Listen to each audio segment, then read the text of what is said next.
बहुत ही शानदार आप कर रहे हैं, लेकिन चुनौतीपूर्ण बहुत है।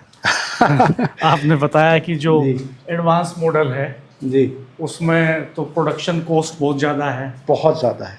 इनपुट्स ज़्यादा चाहिए, जी जी और आइए। तकनीकी तौर पर वो उसको बहुत खर्च उसमें होता है नई तकनीक के इस्तेमाल में। जी और जो ट्रेडिशनल फार्मिंग है उसके अपने खतरे हैं, बिल्कुल। वो एक तरह से समझिए कि अब आउटडेटेड हो गई है, जी और उसका बचना तो मुझे लगता है कि देखिए, अभी जो प्रेशर है किसानों पर, हम किसान समाज की अगर हम बात करें, उसका प्रेशर ये है कि वो चाहता है कि मैं नई चीज़ें करूं, लेकिन जब वो नई चीज़ों की तरफ जाता है तो वो पाता है कि आर्थिक रूप से वो सक्षम नहीं है। वो बैंक के पास जाता है, बैंक कहता है जी हम आपको दे नहीं सकते, आपने तो ऑलरेडी एक क्रेडिट कार्ड लिया हुआ है, आपके तो इसके पैसे नहीं हैं, क्योंकि वो आर्थिक रूप से तो कमज़ोर है। जो सरकारी सुविधाएं हैं, वो मैंने आपसे बताया है कि जो प्रोजेक्ट 40-50 लाख में लग सकता है, उसको सरकार 1.25 करोड़ का लगाती है। उसमें भी किसान फंस जाता है, ट्रैप में आ जाता है। एग्रीकल्चर में ग्रोथ क्यों नहीं है? ये एक सवाल है जो इस देश के हर नागरिक को पूछना चाहिए अपने आप से, कि 70 साल से हर सरकार कह रही है हम किसानों के लिए कर रहे हैं, हर सरकार कह रही है हम किसानों के हितैषी हैं, हर सरकार कहती है कि साहब किसानों के लिए तो अभूतपूर्व बजट लेके आए हैं। हालांकि इस बार पहली बार ऐसा हुआ कि किसान का नाम ही नहीं है बजट में, क्योंकि अब मौजूदा सरकार समझ गई है कि भाई किसान से तुम्हारा कोई लेना देना नहीं। और उसी बजट से हमें ये बिल्कुल तय हो गया था कि अब ये एग्रीमेंट भी होंगे और किसानों की कीमत पर होंगे, और हम देख रहे हैं कि हो गया। और क्योंकि वो पहले बजट में ही रूपरेखा तैयार हो गई है उसकी। आप फूड वाउचर्स की बात कर रहे हैं, तो यानी कि जो आप एक वितरण प्रणाली है, आप उसको भी कोलैप्स, उसमें भी सरकार अपना हाथ खींचना चाहती है। डिजिटली आपको एक टोकन भेज दिया, उस वाउचर को इनकैश करो, किसी भी लाला की दुकान से लो, लाला जी उठा के उनको इनकैश कर लेंगे, काम खत्म। सरकार हर तरफ से जो ग्रामीण क्षेत्र में उसकी जिम्मेदारी है उससे बच रही है। हमने ये चीज़ एजुकेशन में देख ली। आप गांव में, आप अभी जहाँ आए हैं गांव में, आपने एक स्कूल देखा होगा, ये मेरे दादा ने बनवाया, इंटर कॉलेज है। Inter college. और इसमें 200 बीघे ज़मीन हमने अपनी जंजोखर की, जो हमारा हक था, वो दिया। और जेड एक्ट से पहली बात है, तो जब जेड एक्ट लागू हुआ तो क्योंकि स्कूल तो बोता नहीं था, तो वो काश्तकारों को चली गई, बॉन्ड मिल गए, वो बॉन्ड आज भी स्कूल की बिल्डिंग से लेके ज़मीन तक ये सब हमने, हमारे अपने जो दादा ने जो दान किया ज़मीन और पैसा, उससे ये स्कूल बना, महात्मा गांधी इंटर स्कूल। और जब ये स्कूल बना उस दौर में आसपास के 20-25 किलोमीटर के रेडियस में कोई दूसरा स्कूल नहीं था। सिर्फ एक कॉलेज था, वो रासने में, बाकी कोई इंटर स्कूल तो था ही नहीं, वो भी कॉलेज था। तो तब ये जब बना तो यहाँ से ऐसे ऐसे लोग पढ़ के निकले जो आज अमेरिका में, दुनिया भर में अपना बहुत अच्छा कारोबार कर रहे हैं, बड़ा अच्छा बिजनेस कर रहे हैं। कोई डॉक्टर बना, कोई इंजीनियर बना इसी स्कूल से। आज तब मास्टर जी की तनख्वाह कितनी होती? 10 रुपये, 5 रुपये। हमारे यहाँ यूपी के एजुकेशन की अगर हम पॉलिटिकल्स बात करें, तो जो बलबीर सिंह दबथवा है, उनका पहला अपॉइंटमेंट इसी कॉलेज से हुआ, MLC रहे। इसी यहाँ से। वो सीधे प्रिंसिपल अपॉइंट किए थे बाबा जी ने उनको, क्योंकि तब प्राइवेट मैनेजमेंट हुआ करता था। और आज जब 1 लाख रुपए तनख्वाह है अध्यापक की, आज बच्चों की क्या क्वालिटी है, एजुकेशन क्या मिल रही है आपके? जब बच्चों के पास बैठने के लिए जगह नहीं होती थी, खेलने के लिए ग्राउंड नहीं होते थे, आज वो सुविधाएं हैं, लेकिन अकाउंटेबिलिटी, सोशल ऑडिट ख़त्म हो गया, गवर्नमेंट ऑडिट ख़त्म हो गया, बच्चों को सिर्फ 8वीं तक पास करने का एक सिस्टम बन के रह गए इसको। तो आप एजुकेट नहीं कर रहे हो। जब आप ग्रामीण समाज को एजुकेट नहीं करोगे तो उसके बहुत दूरगामी गंभीर परिणाम। वो सिस्टम हमने स्कूलों में देख लिया, स्वास्थ्य सेवाओं में आप देख लीजिए। आप मेरे अरनौली आए हैं, मेरे यहाँ का ब्लॉक है रोहटा, आप रोहटा में जाइए, देखिए जो वहाँ चिकित्सा जो अस्पताल है, बेसिक मशीनें नहीं है। तो आपने अल्टीमेटली जो ग्रामीण, जो पूरे का पूरा एक तरक्की का एक मॉडल होता है ना, जैसे गांधी कहते थे कि भाई, चौधरी साहब भी कहते थे कि साहब गांव, भारत तो गांव में बसना है। तो जो गांव में बसने वाला भारत है वो आपकी प्राथमिकता नहीं रहा।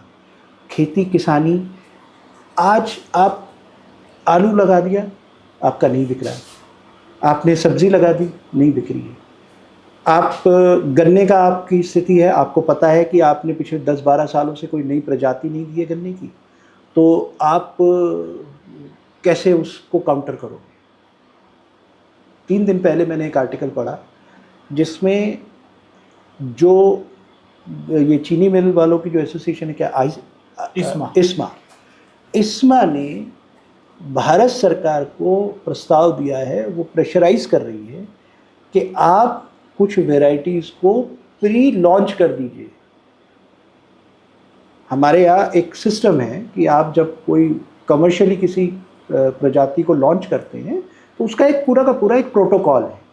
आप उसमें बोर्ड लगाएंगे, फिर उसमें पेड़ी लगाएंगे, फिर उसका प्रोडक्शन लेंगे, उस डेटा को आप संकलन करेंगे, एक कमेटी के आगे रखेंगे और हर साल अक्टूबर में, सितंबर अक्टूबर में वो नया बीज कमर्शियल वैरायटी लॉन्च की जाती है। इस वक्त स्थिति ये है कि इसमें कह रही है कि हमें नहीं पता आपके ट्रायल पूरे हुए कि नहीं हुए, बस आप किसी भी तरीके से ये वैरायटी लॉन्च कर दो। एक वैरायटी है स्पेशली जिसको उन्होंने कहा 2016 20016 कोयम्बटूर की है, COJ। तो अब वो कह रहे हैं कि साहब किसान, लेकिन क्या आपने किसी किसान नेता को इसकी डिमांड करते देखा जो किसानों की राजनीति कर रहे हैं? क्या जयंत चौधरी ने कहा कि नहीं साहब, किसानों को पिछले 12 सालों से कोई नई प्रजाति नहीं मिली गन्ने की? गन्ना बेल्ट के किसान है ना, छोड़ो कि वो नारियल के किसान की आवाज़ नहीं उठाएंगे, मान लिया। पश्चिमी यूपी में गन्ना बेल्ट के आप नेता हो, क्या आपका कायदा नहीं है कि आप देखें कि साहब R&D पे कितना खर्च हो रहा है, रिसर्च एंड डेवलपमेंट पे कितना खर्च हो रहा है, क्या हमारे किसानों को नई प्रजातियां मिल रही हैं कि नहीं मिल रही? ये सरकार बहुत बड़े तरीके से इन्होंने एक बात उठाई, ऑर्गेनिक नेचुरल खेती। पिछले 6 बजट में लगातार उसका बजट खत्म हो गया है। तो आपने फंड एलोकेशन तो कम कर दिया और आप कह रहे हो कि साहब आप ऑर्गेनिक पैदा करो। आपने मंडी की व्यवस्था नहीं बनाई, आपने MSP के ऊपर 25-30% जो आप ही के आंकड़े कहते हैं कि अगर आप ऑर्गेनिक खेती करेंगे, मैं डॉक्टर साहब हवाई की बातें नहीं करता हूँ। आपकी मेरठ में एक संस्थान है IIFSR, फसल चक्र अनुसंधान के, ठीक है, वहाँ पे एक बाकायदा साइंटिफिक स्टडी की गई सुभाष पालेकर जी के मॉडल के ऊपर। प्राकृतिक खेती पे उनका पेपर है, पब्लिक डोमेन में है, वो कहता है 25 से 30% का प्रोडक्शन लॉस है। मैंने हर मंच पे ये आवाज़ उठाई जब मैं ऑर्गेनिक खेती करता था कि भाई आप जब 30% का प्रोडक्शन लॉस है, आपका खुद का सरकारी संस्थान कहता है, तो MSP पे 30% का इंक्रीमेंट डिक्लेयर कर दीजिए आप। ऑर्गेनिक सर्टिफिकेशन तो आप ही की सरकार कर रही है। UPSO का इस प्रदेश के किसानों का सर्टिफिकेशन करती है कि साहब ये आदमी सर्टिफाइड किया जाता है कि ऑर्गेनिक खेती कर रहा है, ये आदमी नहीं कर रहा। उसमें फार्म डायरी मेंटेन होती है, उस फार्म डायरी में आपको लिखना होता है मैंने कब पानी दिया, कब खाद दिया, कब इसमें कौन सी जो है बीज मैंने इस्तेमाल किया और मेरा कितना प्रोडक्शन है। आपके पास वो डेटा है। आप उस डेटा के आधार पर जो ऑर्गेनिक किसान हैं उनको 30% का बोनस क्यों नहीं दे सकते? उनके प्रोडक्शन लॉस को तो आप मेंटेन करेंगे, आपने नहीं किया। और यहाँ एक और इम्पॉर्टेंट बात है कि जो नैरेटिव सरकार बना रही है कि हम बाज़ार को खोल देंगे और बाज़ार में प्रतिस्पर्धा बनेगी तो किसान का माल महंगे रेट पे बिकेगा। तो मेरा सवाल ये है कि आज तक किसानों का माल, जो ऑर्गेनिक के किसान हैं, ऑर्गेनिक कंपनियों की बात मैं नहीं कर रहा हूँ कि वो कितने में बेच रहे हैं, ऑर्गेनिक किसान का उत्पादन कितने रेट पे कहाँ बिक रहा है ये बताएं। क्या किसानों को इसका इंक्रीमेंट मिला? क्या उसको फ़ायदा मिला कि भाई आपने ऑर्गेनिक आप खेती कर रहे हैं, आप उत्तर प्रदेश सरकार के प्रमाणित किसान हैं, आपने अगर 10 कुंटल गेहूँ बोया तो MSP से 30% आपको इसमें पैसा फालतू मिलेगा। यही तरीका है ना ऑर्गेनिक को बढ़ाने का? या ये तरीका है कि तुम 30% का तो नुकसान उठाओ और अब आपका माल उस रेट पे बिकेगा जिस रेट पे केमिकल वाला गेहूँ बिक रहा है? तो क्या किसान पागल है? अच्छा, आपने जयंत चौधरी का जिक्र किया, फिर जयंत चौधरी क्यों नहीं उठाते हैं ये सब सवाल? वो किसानों की राजनीति, वो ज़मीन से जुड़े हुए नहीं। ये दुर्भाग्य की बात है कि वो ज़मीन से जुड़े हुए नहीं। अच्छे लिसनर हैं, मेरा उनका बहुत मैं उन्हें बहुत सम्मान देता था, आज भी देता हूँ। वो एक पॉलिटिकल एक अलग बात है कि भाई उनकी मैं विचारधारा से सहमत नहीं हूँ। बीजेपी से उनका समझौता मेरे हिसाब से एक सुसाइडल काम है और पश्चिमी यूपी के पीठ में छुरा घोंपने जैसा है। तो वो एक पॉलिटिकल इशू है, वो तो एक अलग बात हुई। लेकिन अगर आप व्यक्तिगत तौर पे कहें तो मैं जयंत को बहुत अच्छा लिसनर मानता हूँ। और जो आदमी अच्छा लिसनर होता है उसमें ऐसा नहीं कि जानकारी का अभाव हो, लेकिन एक अच्छा लिसनर होना, एक अच्छा जानकार होना और एक जुझारू लड़ना, एक लड़ाका होना, ये तीनों अलग अलग बातें हैं। जयंत चौधरी एक अच्छे व्यक्ति हैं, बड़े अच्छे लिसनर हैं, जानकारी भी रखते हैं, जब बात करते हैं तो तथ्यों पे बात करते हैं, लेकिन उनमें लड़ने की क्षमता नहीं है। ग्राउंड से उनका एक डिस्कनेक्ट है और वो डिस्कनेक्ट को वो तोड़ना भी नहीं चाहते। वो एक कंफर्ट जोन में है, जिस कंफर्ट जोन से वो निकलना नहीं चाहते। किसान की राजनीति तो संघर्ष की राजनीति है। आपको ज़मीन पे आना पड़ेगा, आपको संघर्ष करना पड़ेगा, आपको लड़ना पड़ेगा, आपको समझना पड़ेगा कि आखिर प्रॉब्लम क्या है। आप वो समझ ही नहीं रहे हैं। आप कह रहे हो मैं किसान की राजनीति कर रहा हूँ, ठीक है, आपके पास एक लेगेसी है और हर आदमी उस लेगेसी को आगे लेके जाना चाहता है। तो चौधरी अजीत ने भी कोशिश की चौधरी चरण सिंह की लेगेसी को आगे लेके जाने की। जयंत भी वो कोशिश कर रहे हैं, लेकिन वो एक ईमानदार कोशिश नहीं है। अगर होती तो कम से कम ट्रेड डील पर वो इस तरीके का बचकाना बयान ना देते। मुझे जो परेशानी हुई वो बेसिकली इस बात से हुई कि वो अपने आप को उन्होंने बहुत छोटा कर लिया। आप तो देश के नेता हो, आपको कहना चाहिए था कि भाई जो कपास के किसान हैं उनको परेशानी होगी, उनको दूसरों को, जो नट्स के किसान हैं, जो ट्री नट्स के किसान हैं, उनको परेशान। आप नेता हो, आप किसान नेता हो, आप बागपत के नेता नहीं हो।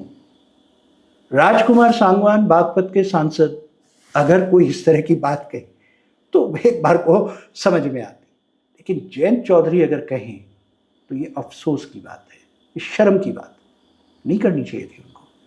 आपको तो किसान की बात करनी चाहिए, किसान को क्या फ़ायदा होगा, किसान को क्या नुकसान होगा। और ये ऐसा नहीं कि उनको नहीं पता है, पर शायद संघर्ष से बचते हैं, मुझे ऐसा लगता है।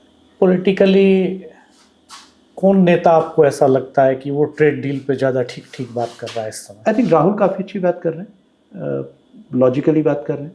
अखिलेश का क्या स्टैंड है? अखिलेश मुखर नहीं है और उसका कारण मुझे ये लगता है कि अखिलेश को लग रहा है कि जब दूसरा आदमी लड़ाई लड़ रहा है तो मुझे क्या ज़रूरत है, वो अपनी पीडीए के ऊपर ज़्यादा फोकस है। लेकिन ये गलती है अगर क्योंकि सवाल सिर्फ अखिलेश का नहीं है, सवाल दूसरी पॉलिटिकल पार्टीज़ का भी है। जो दूसरी पॉलिटिकल पार्टीज़ हैं, चाहे वो कोई भी पॉलिटिकल पार्टी हो, चाहे वो आम आदमी पार्टी है, चाहे वो समाजवादी पार्टी है, चाहे वो ममता बनर्जी की टीएमसी है, चाहे वो स्टैलिन की हैं, ये जितनी भी पार्टीज़ पूरे देश में जो रीजनल पार्टीज़ हैं, चाहे वो आरजेडी है, नीतीश कुमार को तो खैर आप देख ही रहे क्या क्राइसिस में वो जा रहे हैं, लेकिन देखिए सबकी राजनीति तो किसान पे आधारित है और सब किसान की बात करते हैं, लेकिन एक बेसिक बात कोई नहीं। लेकिन ट्रेड डील पे कोई नहीं बोल रहा है राहुल गांधी के अलावा। उसका नहीं, एक और कारण भी है जो मुझे लग रहा है। दरअसल अभी तक हमें जो इंफॉर्मेशन मिल रही है वो ट्रंप की तरफ से मिल रही है और ट्रंप दुनिया के जो दो सबसे बड़े झूठे हैं उनके बीच की ये डील है। जो दुनिया के दो सबसे बड़े झूठे हैं पॉलिटिकली, जो अगर ये कह रहे हैं कि सूरज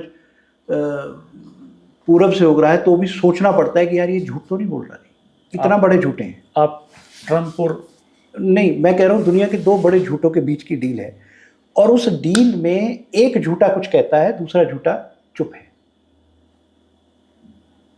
तो जब दो झूठे लोगों के बीच का व्यापार है तो उसमें क्लैरिटी नहीं है। जो पेपर आ रहे हैं उनके आधार को लेकर उसको बेस बना के राहुल गांधी कुछ बातें मुखर होकर कह रहे हैं, लेकिन वो पेपर भी बदल रहे हैं।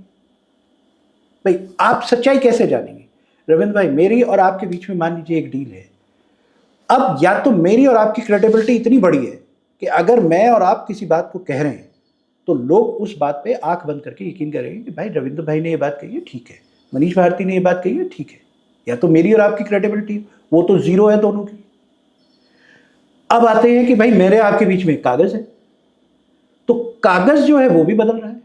एक कागज पहले आया ट्रंप की तरफ से जिसमें उन्होंने कुछ कहा, उसके बाद एक दूसरा कागज आ गया जिसमें उन्होंने उस बात को दूसरे ढंग से कह दिया और उसको छोटा कर दिया। तो ना तो बात की कोई कीमत है, ना कागज़ की कोई कीमत है। तो एक ऐसा एक कन्फ्यूजन का स्टेट इन दोनों लोगों ने बना दिया है, जिसमें लोग अभी अपने आप को थोड़ा बचा के रख रहे हैं। जो थोड़े चालाक किस्म के नेता हैं, जैसे राहुल गांधी को मैं मानता हूँ चालाक नहीं, वो नेता है, लेकिन वो चालाक उस तरह का नहीं है कि जो जिसे हम कहते हैं ना धूर्त नहीं है।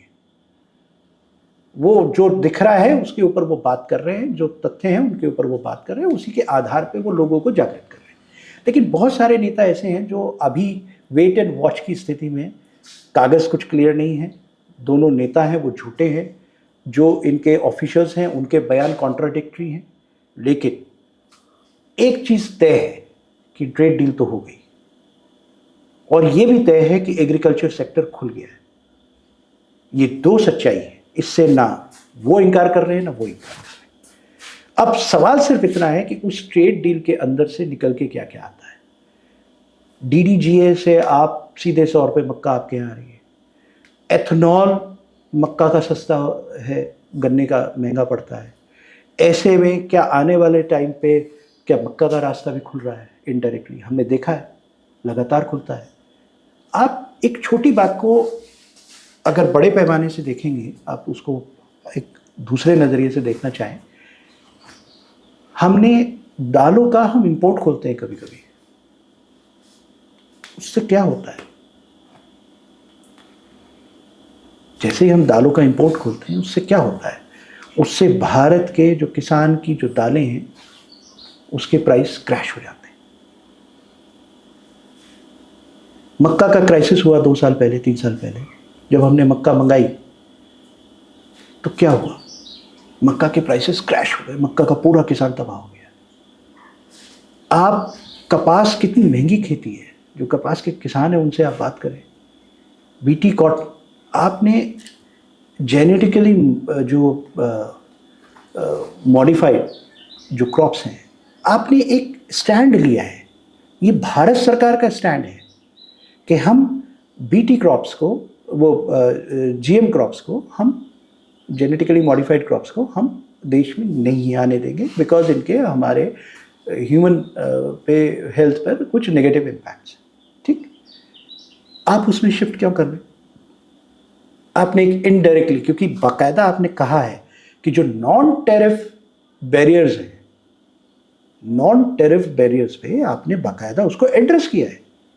तो जब आप उस नॉन टेरिफ बैरियर्स को एड्रेस कर रहे हैं, इट मीन्स कि आप GM क्रॉप्स को इनडायरेक्टली आप लेके आ रहे हैं। छोटा किसान ना महंगा बीज खरीद सकता है, ना महंगी दवाइयाँ खरीद सकता है। ऊपर से एक और मैं आपको ग्राउंड की एक रियलिटी बताऊँ, जो मैंने आपसे बीच में भी कहा कि यूरोपियन यूनियन के साथ जो हमारा करार है वो ज़्यादा खतरनाक है। जो अमेरिका से है वो तो है ही, अमेरिका तो इमीडिएटली इफेक्ट कर देगा, फ्लड कर देगा, लेकिन जो यूरोपियन यूनियन का है उसका लॉन्ग टर्म इम्पैक्ट बहुत बुरा आने वाला है। यूरोपियन यूनियन ने 3 चीज़ों के ऊपर कोई कंप्रोमाइज़ नहीं किया। नंबर 1, जो हमारे यहाँ से जो सामान जा रहा है उसके ऊपर उन्होंने कोई टैरिफ में रिडक्शन नहीं किया। नंबर 2, जो उनके नियम कायदे हैं, जो उनके पैरामीटर्स हैं, जो उनके स्टैंडर्ड्स हैं, उनके ऊपर उन्होंने कोई कंप्रोमाइज़ नहीं किया। उन्होंने कहा इस पर कोई कंप्रोमाइज़ नहीं होगा।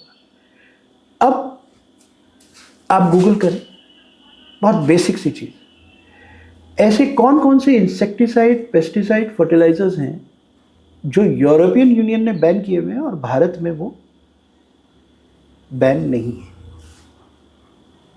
ठीक, आपको लिस्ट मिल जाएगी, गूगल से कोई भी आदमी कर ले, आपको पता लग जाएगा कि इतने।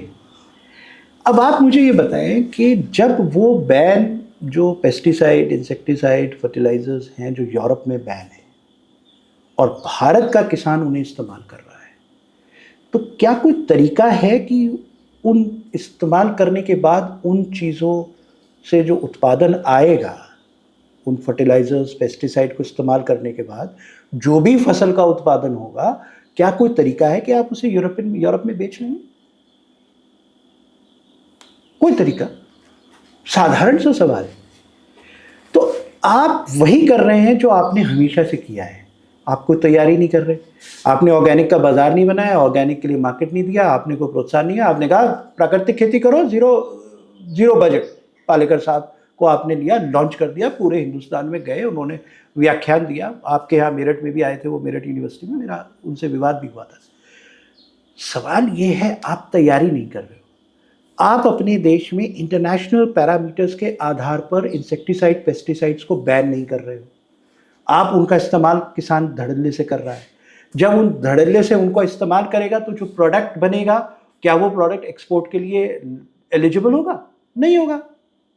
तो आप क्या कहोगे? भाई भारत के किसान नहीं मान रहे, केमिकल लगा रहे। अरे भले आदमी, क्या तुमने पॉलिसी बनाई है?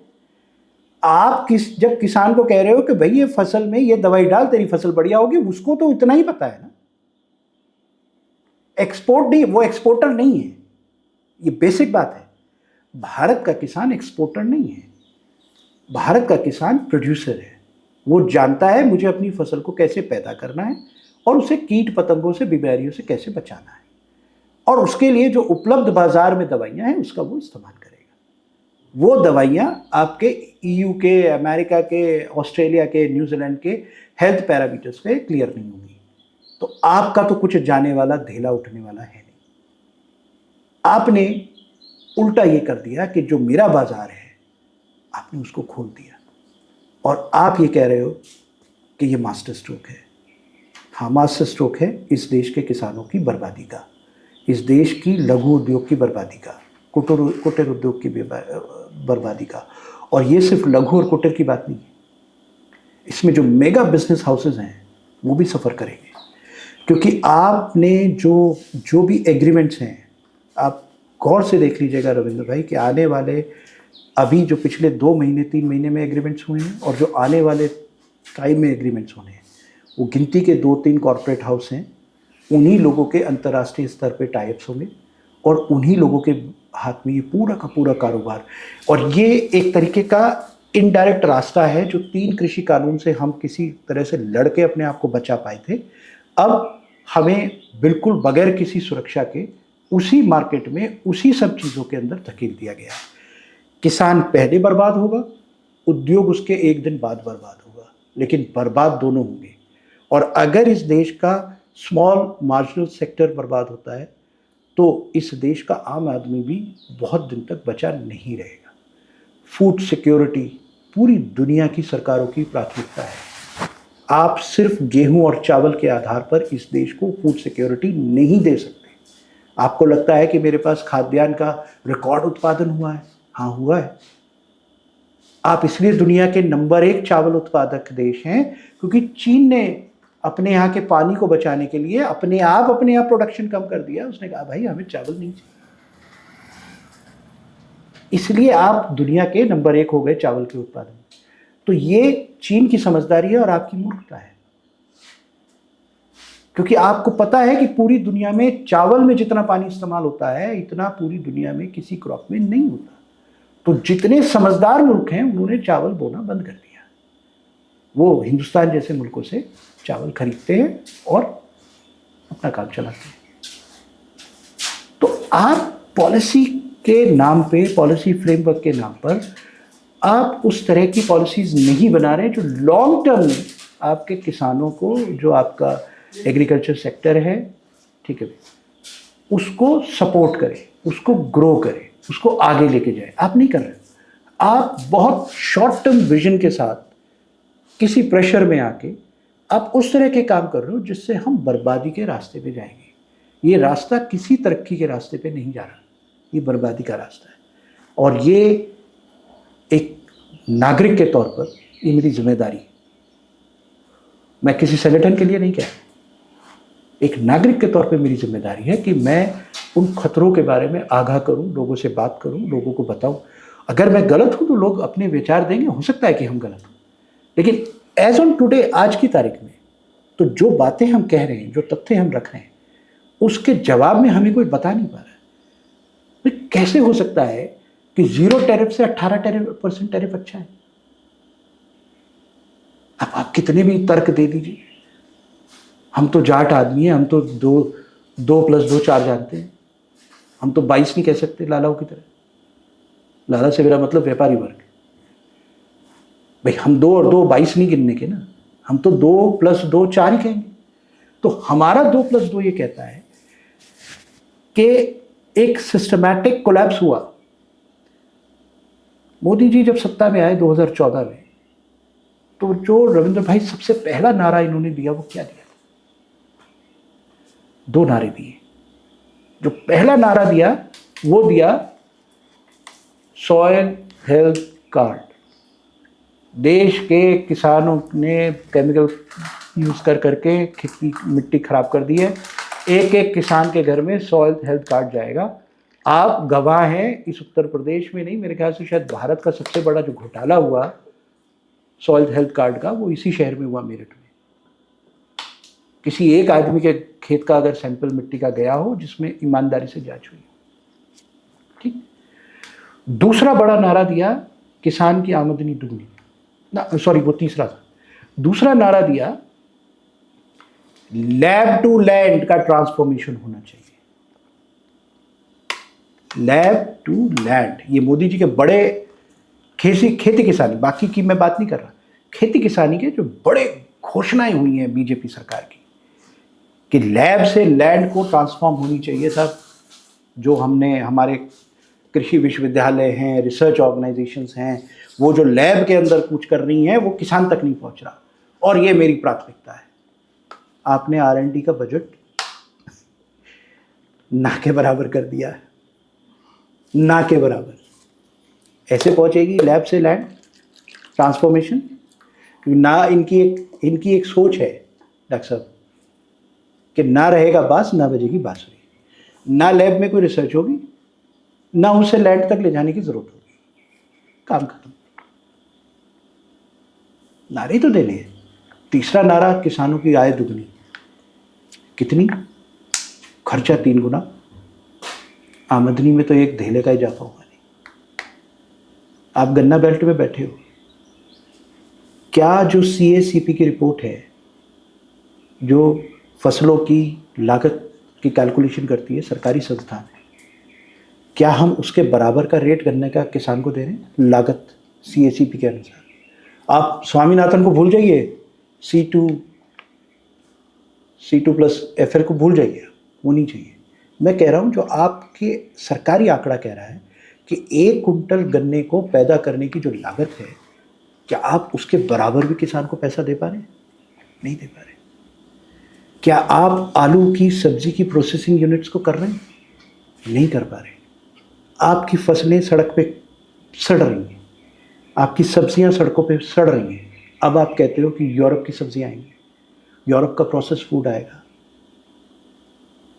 आपने डिजास्टर किया है, इतिहास आपको माफ नहीं करेगा। हो सकता है मेरी बातें कड़वी लगे, बुरी लगे, ऐसा लगे कि मैं एग्जैगरेट कर रहा हूं, बट याद रखिएगा इतिहास माफ नहीं करेगा।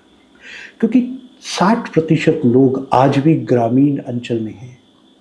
60% लोग आज भी गांव देहात और उसकी आर्थिक समृद्धि से जुड़े हुए, चाहे वो मेरे यहाँ खेत पे काम करने वाला मेरा मजदूर है, खेत में काम करने वाला किसान है, छोटी छोटी दुकानें खोल के पेस्टिसाइड्स का बिजनेस करने वाले हमारे किसानों के बच्चे हैं। गांव में, हर गांव में 2-2, 3-3 चक्कियां हैं। आप कर क्या रहे हो? क्या ये पॉलिसी ऐसी है जिससे देश तरक्की करेगा? गांव तरक्की नहीं करेगा तो देश तरक्की कैसे करेगा? अडानी अंबानी की तरक्की देश की तरक्की नहीं है, सॉरी, वो 2 उद्योगपतियों की तरक्की है। आप अमेरिका को देखो ना, 2% पे फैमिली फार्म्स आ गए हैं, आंदोलन बन रहे हैं, संगठित हो रहे हैं। वहां का किसान कह रहा है हमने कॉर्पोरेट खा गया, क्योंकि दुनिया का सबसे बड़ा किसान तो बिल गेट बन गया। आपके यहाँ सबसे बड़ा किसान अंबानी और अडानी बन गए। आपके यहाँ संघर्ष है।